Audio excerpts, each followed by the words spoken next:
ভালোবাসার নাম এখানে লিখবেন, প্লাস তার মায়ের নাম লিখবেন এখানে।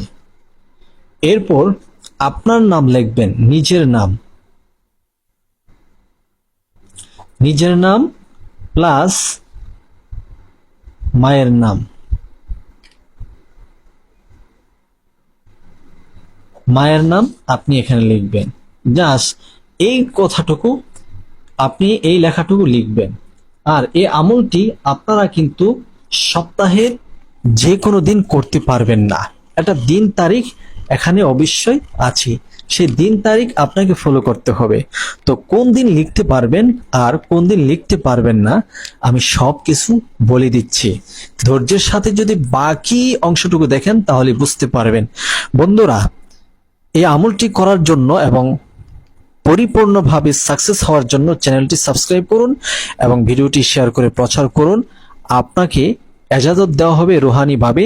আপনি কমেন্ট বক্সে 3 বার আমিন লিখবেন 2টি কাজ করে, তখনই বুঝতে পারবো আপনি আমল করতে চাচ্ছেন। আপনার জন্য দোয়া থাকবে।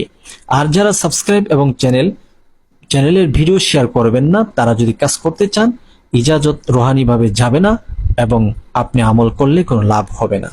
এই আমলটি করতে হবে 2 দিন। নাম্বার 1, বৃহস্পতিবার। নাম্বার 2, শুক্রবার। এই 2 দিন আপনি আমল করতে পারবেন, বৃহস্পতিবার এবং শুক্রবার। অর্থাৎ এই 2 দিন কোন সময় আমলটি করতে হবে? দিনে রাতে যে কোনো সময় আপনি আমলটি করতে পারেন, এতে কোনো বাধা থাকবে না। এখন কাজ হচ্ছে নকশাটি কি করবেন। নকশাটিকে চারদিক দেখে বরাবর আপনি কাটবেন। বরাবর কেটে আপনি এটাকে ভাঁজ করবেন। ভাঁজ করে কালো সুতার মাধ্যমে বেঁধে মাটিতে গর্ত করে দিবেন।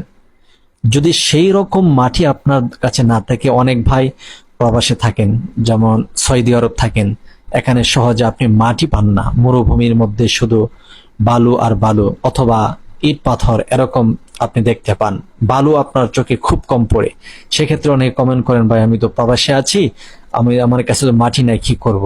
মাটি বলতে আপনাকে বোঝালাম, আপনার কাছে সেই মাটি, বাংলাদেশের যে মাটি যদি আপনি না পান, সেক্ষেত্রে আপনি বালু পাচ্ছেন, অথবা কংকর পাচ্ছেন, ইট পাচ্ছেন, পাথর পাচ্ছেন, ওগুলোর নিচে চাপা দিয়ে ফেলে দিবেন। ইনশাআল্লাহ যখন থেকে এটা মাটির নিচে আপনি চাপা দিয়ে ফেলে দিবেন, ততক্ষণ পর্যন্ত সে ইনশাআল্লাহ এরপর থেকে আপনার জন্য সে পাগল দিবানা হয়ে যাবে, আল্লাহ কাজ হয়ে যাবে।